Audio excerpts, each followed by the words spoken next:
So we already touched down on like decolonisation and our thoughts on that. So we're gonna talk about how far has decolonising the curriculum come to the point to this point, and how far do we have left to go? Me personally don't think we've come any far further, because we saw the black curriculum have right to Parliament their report about the importance of decolonising the curriculum from primary level up to A levels, and to have it being thrown out not once but twice by government, telling them in their faces that there's nothing wrong with our curriculum, there's nothing wrong with our education system. We haven't come any further, because we've been talking about decolonising the curriculum for years, and the importance of teaching people Black British history, because Black British history, is world history, and we've been talking about for years the importance of it being taught in schools. And honestly, if they're going to teach it, they need to tell the truth, because when we was learning about slavery, we was only taught about America. I never knew until doing my own research that Britain had its own involvement in slavery, because everything was so water washed. They just put all the blame to America. And if they were teaching us Black history, they would always teach us a little bit about civil rights. Britain would never take accountability for the roles that they have played in the way our community and in our history, and the way our history has been whitewashed. They always, for me, I feel like it's very hypocritical. They always teach us about America, and then like our history is just buried deep in between, and they never want to touch down about anything that's happening in Britain. And when we bring it up to them, it's like, hey, our curriculum is diverse. We're teaching you about civil rights movements. We're teaching you about slavery, and they always make an excuse that, oh, it's the schools. When they choose the exam board, they've got a choice to choose what topics they want to choose, and it's like, no, that's not what we're trying to tell you. We're trying to tell you that we are tired of learning a lot about American history, which you hide behind that history to hide the impact that you have had as colonizers on the whole world. Like, America was founded on British money. You forget these things, and I feel like when we're talking about moving forward, I feel like we haven't moved forward. We're still stuck in that. We're still stuck in that. Every person, like you said, Annette, like, my story is the same as your children's story, and your children's story is the same as yours, and it keeps going on into the education system that no one ever taught their history. And if we are, it's maybe 2 lessons on civil rights and a month on slavery, and it's America, everything is them. And it's like, we don't have no involvement. So it's kind of like, that's how I feel. So I want to see how you guys feel about if you feel we've made any improvement when it comes to decolonising the curriculum in the UK. Is that to me, or who's that to? You or Margaret? You go. Yeah. I think that actually decolonising is the wrong word, and I think that might be part of the problem. Mm-hmm. I think that what we should be striving for is a wider diversity in the teaching generally.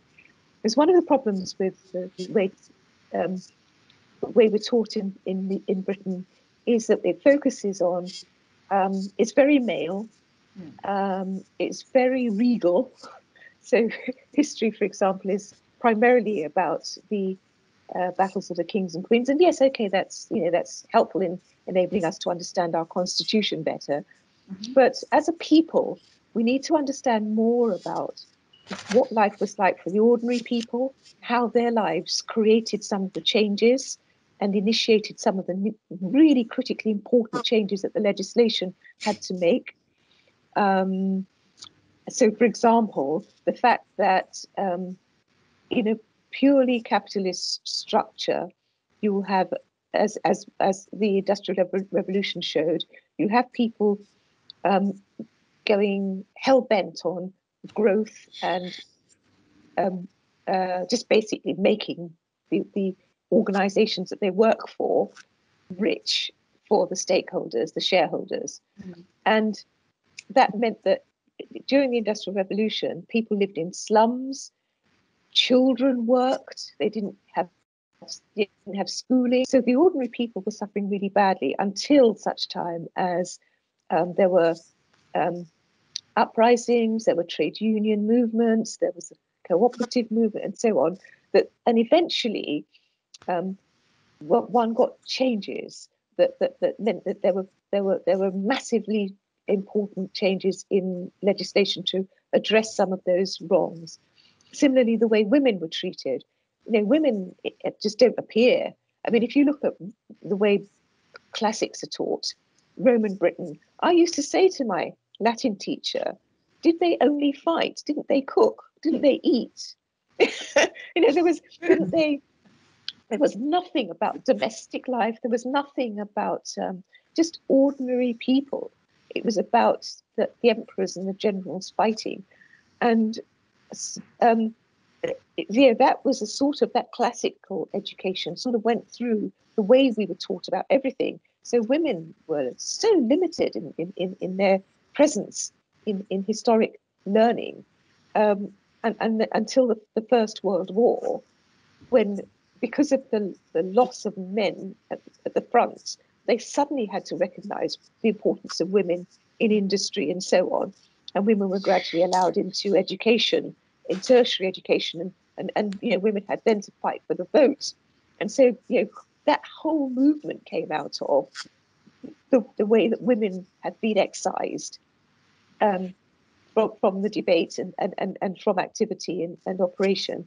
And then we get the same thing with Black people, where we're basically a commodity from the 16th century onwards, and so we're written out of things. And what is absolutely fascinating, if you go back 400 years,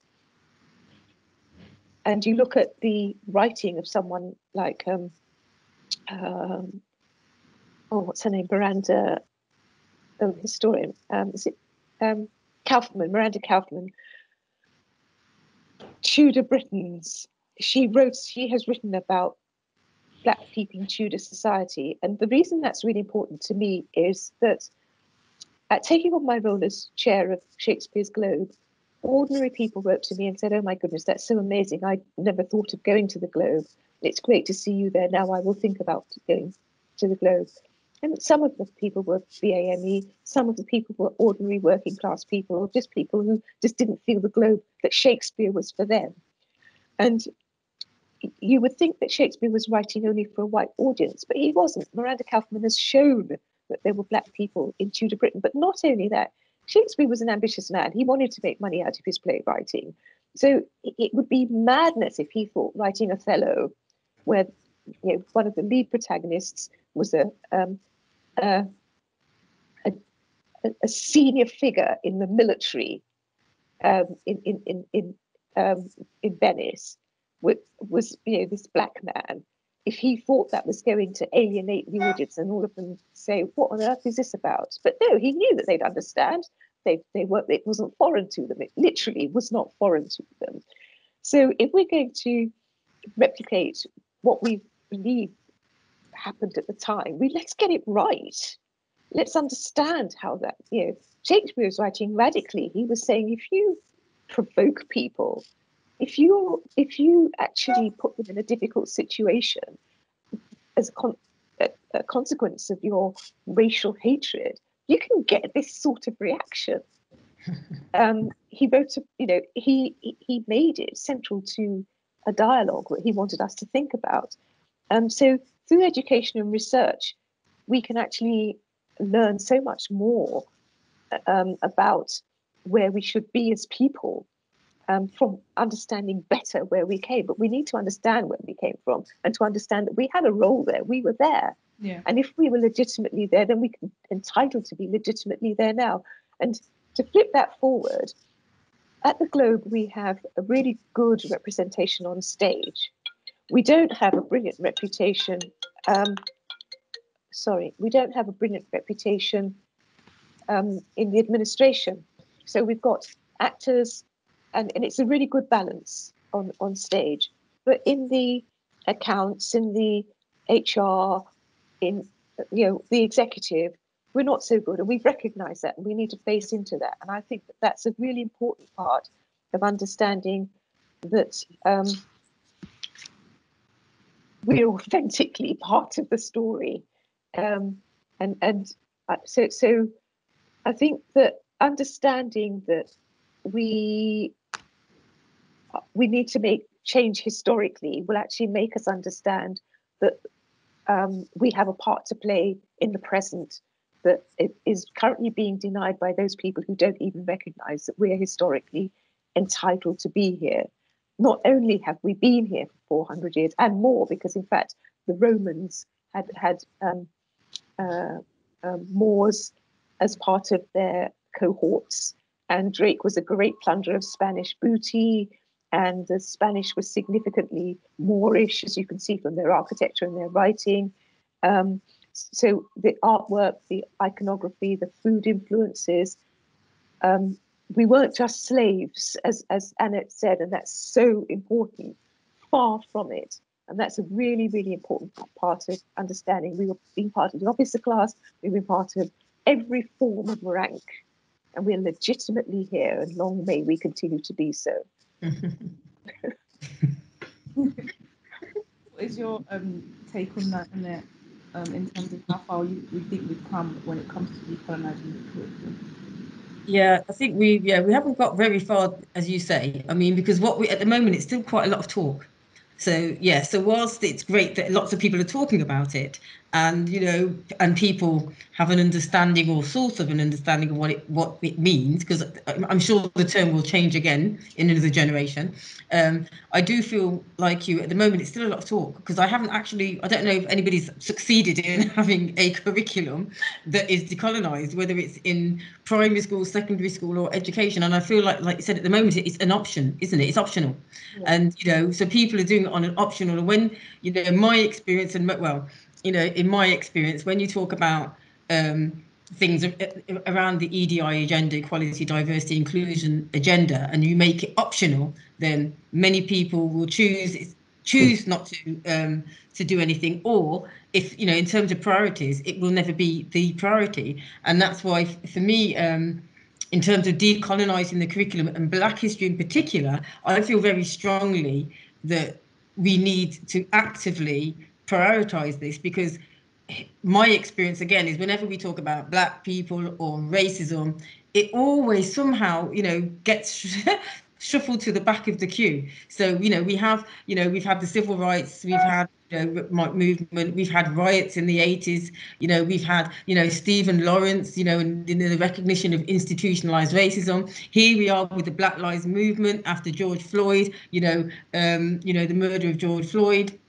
And I fear that we may, if we don't maintain this impetus in terms of around the curriculum and systemic racism, that that we'll find ourselves or the curriculum being put to the back of a shelf somewhere, and an aside and an optional thing. So I do feel that we've made a little bit of progress, but nowhere near. We've got a long way to go, and it shouldn't be like that.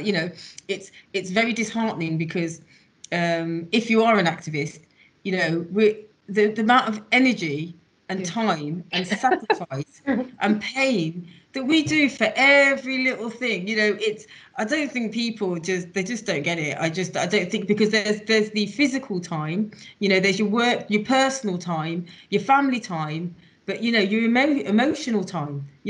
For me, I'm just constantly on it, and people say, Annette, why are you doing, for me, it's like I said, it's almost like my purpose for living beyond my children and my family. It's not like that for everybody, but unfortunately, not people who choose not to make this their life, their life ambition, still are having to put a lot of energy and effort, and and it affects people's, I know we haven't talked much about this, and we're not probably going to have time, but even people's mental health and well-being, the stress, the anxiety that this puts on a lot of Black people, Black staff, Black students, by not just saying, you're like between a rock and a hard place, aren't you? Because I'm sure that you can empathise with this, both of you, that you're in meetings, you're in classrooms, and something happens, or something said or not, and you're like, well, do I say something or do I not? And whether you say something or whether you don't, it creates often some sort of anxiety,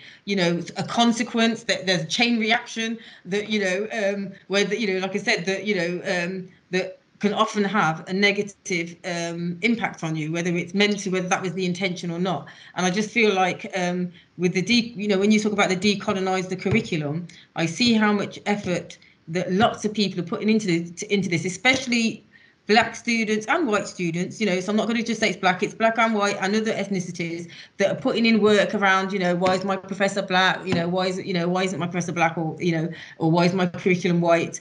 The mental anguish and anxiety and stress and emotional kind of effort that they're putting into this, and what you're getting back in return is not equal. But yeah, unfortunately. Can I actually add something, Zach? Because I think that that's probably the most important point that has been made during our discussion. Yeah. I think that the stress and anxiety levels are unrecorded, we're just unaware of just what this does to us. But what the COVID-19 pandemic might have done is to highlight that. I don't know, I don't have any actual evidence for this, but just posit this for a moment. In the West, in particularly in America and in Britain, the people who have been most vulnerable to COVID-19 are the Black and minority ethnic people, particularly the frontline staff. Now, there are those who have really idiotic views like, oh, well, it's down to vitamin D and deficiency and all that sort of nonsense. But the thing is, if you look at the same people in other parts of the world, we're not suffering in the same way. And in particular, the Black and minority ethnic people in countries that are much less pressurized are not suffering in the same way. And one of the things that might be impacting this is the fact that if there is a stress on your heart, which there is, if, let's say, for example, if you're overweight, if you're elderly, your heart's just not as strong as it is if you're young and fit. The incidence of COVID-19 is higher. Stress and anxiety is known to impact on people's hearts. And if it is that just our normal lifestyle, because of what we have to go through, all of the microaggressions means that we're more vulnerable, then that tells you a lot about the level of anxiety it takes just being a human being in a world in which just the progress along understanding our history better so that we can play a larger role in society is inadequate. So this is a really important part of our debate here, because it means that the health and well-being issues are more profound than we might even realize. Yeah, that is true. That is true. Thank you, ladies. I do agree with both of you. So before we close up, we're going to talk. We talked about already briefly about because obviously we all talked about the frustration of having to wait until October to pack preparations, pack all the events, to have a timetable of like 10 events in one day, jumping from Zoom calls to celebrate our history when we could just do it, space it out during the year. So it's basically like, how do you guys feel about, personally, your personal thoughts about ways that we could make sure that we are celebrating Black History Month 365 days a year and not waiting for October to schedule all our events? And I think personally for me, it's not allowing people to box you in that 1 month. Because even when we was on the leadership program, there was one of the co-hosts, she was talking about her event, and she was talking about it had something to do with celebrating Black artists and performers, and she was working with the funders and things like that, and choosing a month. And somebody was like to her, I thought you'd do it in October because it's Black History Month. So it's like they've already boxed her and said, okay, you have to do your event in this month. And for her, it's like, no, I don't. Why should I do it in this month? I want to do it in this month. So how do we make sure that in everything that we're doing, we do not allow people to just box us in that 1 month and say, hey, just wait till Black History Month to do it, because that's when all the celebrations happen? And how do we make sure we're celebrating 365 days a year and making sure that we are embedded in every part of society? We'll start with you, Annette. Oh, okay. Yeah, I suppose we can do things ourselves, so we could take responsibility ourselves. So, you know, depending on what role we're in and what we're doing. So whether that's doing events, and, you know, I'm the lead for the BME Staff Network. And to be fair, since the pandemic, it's you know, and using you know, Teams and Zooms allowed me actually to do quite a lot of events and networking meetings and things. So I have been using that forum to actually do events, yeah, regardless of the day, of the week, the month, or whatever. So, and I will continue to do that.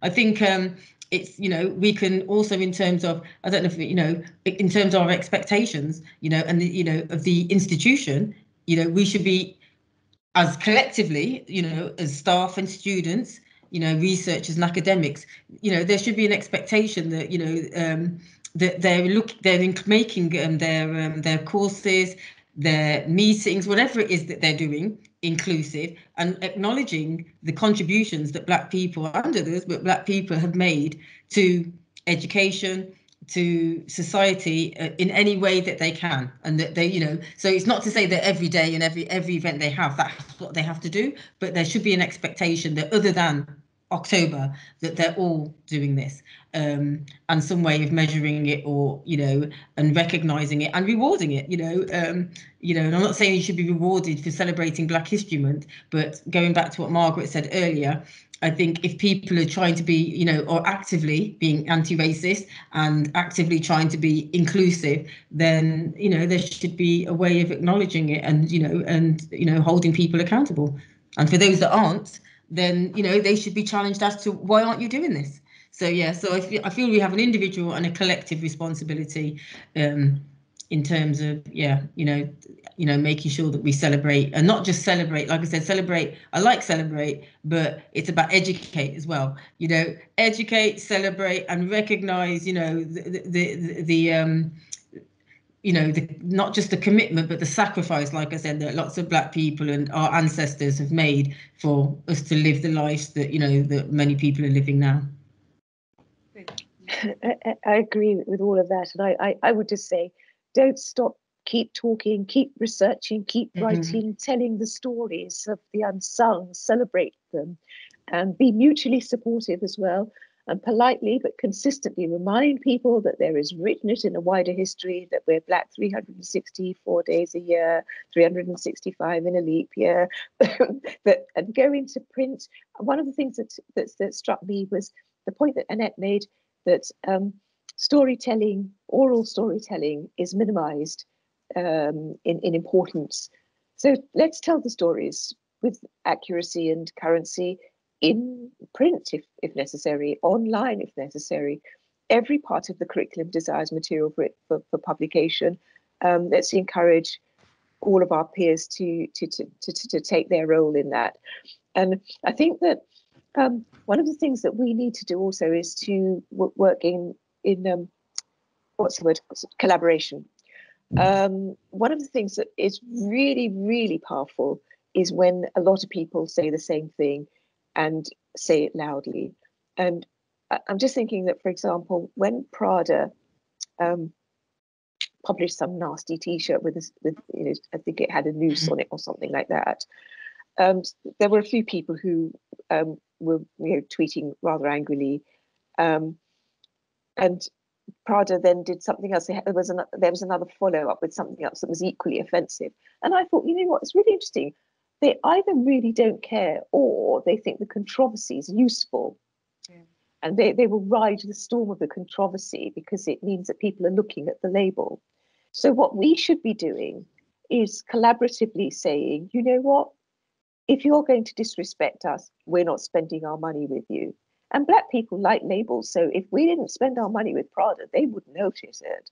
So, you know, if we can say collaboratively with a loud voice, you can't keep treating us like this, it's mightily powerful. Gay people during the AIDS pandemic were so badly treated, people calling it the gay plague, and it was really nasty, the way they were treated. But they were so collaborative, and they demonstrated the value of what they called the pink pound. If we showed the value of the brown pound, We're taking our resources away from you if you treat us like this. We're taking our resources away if you don't listen to us. Or the corollary of that is such and such an organisation was brilliant to us all year round. They listen to us, they talk to us, they advertise in a responsible fashion. We will shop with them, we will use their services. That's very powerful. The value of the brown pound is enormously powerful. And we could, as a cohort of people, create such profound change. Money talks, after all. Yeah, thank you. So before we round up, reflecting on 2020 and the Black Lives Matter movements, what are your hopes for celebration of Black history in the future and social change? Start with you, Annette. Okay, well, in terms of Black history, in the future, I hope it continues, annually and every day, so, I think that, it's useful still to have, October, the month, but I do hope that, in terms of the curriculum and some of the other things we talked about, that, yeah, I fear it's going to be slow progress. But progress is progress none the same. So, that's the positive, I think. I think that shouldn't stop people from, demanding or campaigning for change. So I'd like to see change. I think if I can see some change, that's going to be really good. And I think that the what was the second part of the question? Sorry. So it's talking about the Black history in the future and social change. And what would you like? Well, in terms of social change, wow, so I'd like to, in my lifetime, which there isn't much of my life left, I don't think I've lived more than half of my life, that's for sure. So I'd like to see, a significant. I'd like to see some real change in terms of the, our own institution and the sector and beyond. I don't accept that. I never have, to be honest. Just a bit more training, just a bit more time. I think we're at a time now. It is a turning point. I do see this as one of history's turning points, and it's funny because I actually see that we're living history now. So I feel fortunate, hopefully you do, and my grandchild, I feel like the Black Lives Movement, what's happened is part of history, and I'd like to think that I'm going to see some real systemic changes, or the beginnings of systemic change, and quickly. And I think in the long term, obviously, I'd like to see that, Black people, sorry to repeat, a very old quote, but, Martin Luther King, who said, that, we'd be, people will, value us and, judge us based on, our character and not the colour of our skin. That's all we're asking for, is to be treated in an equitable way. Yes, we're different. Black people are as diverse as any other communities, so that's the other thing. But all we want to be, we're not looking to be given special treatment. We just want equitable and not even equal. Because the thing is about I want equality, don't get me wrong. I do want equality, but equity is something different, because like I said, we're using different benchmarks. We're coming from different places. So I just want what I value as excellence, what I value as education, what I value as knowledge, what I value as beautiful, what I value, I want all of those things to be respected and given equal value as what anybody else does. So that's what I'd like to see in the long term as well. Thank you.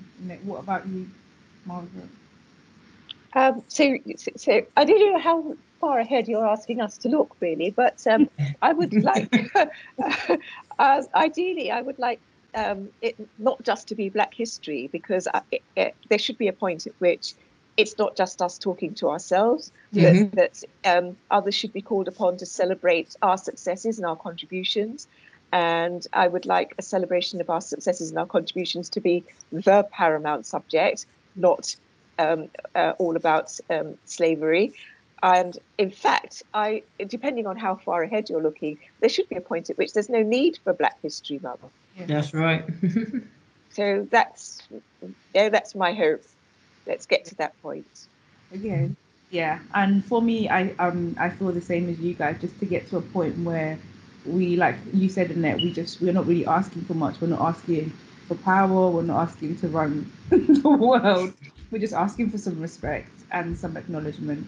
and equality of opportunities. Yeah, and asking that our children and our grandchildren get the same opportunity as their white counterparts, and that they are judged on their merits and not the colour of their skin. So thank you for joining us on our panel. We hope you enjoy it, and we hope you enjoy Black History Month, and we hope that you take some of the points that we've given. We hope that you continue to educate yourselves, and like Annette says, even though the progress is slow, that doesn't put you off from fighting for equality, because it's not about us, it's about the generation after. So thank you very much. Thank you, Nomusa. Thank you, well done. Thank you, Nomusa. Thank you, Annette. It was really, a really interesting debate.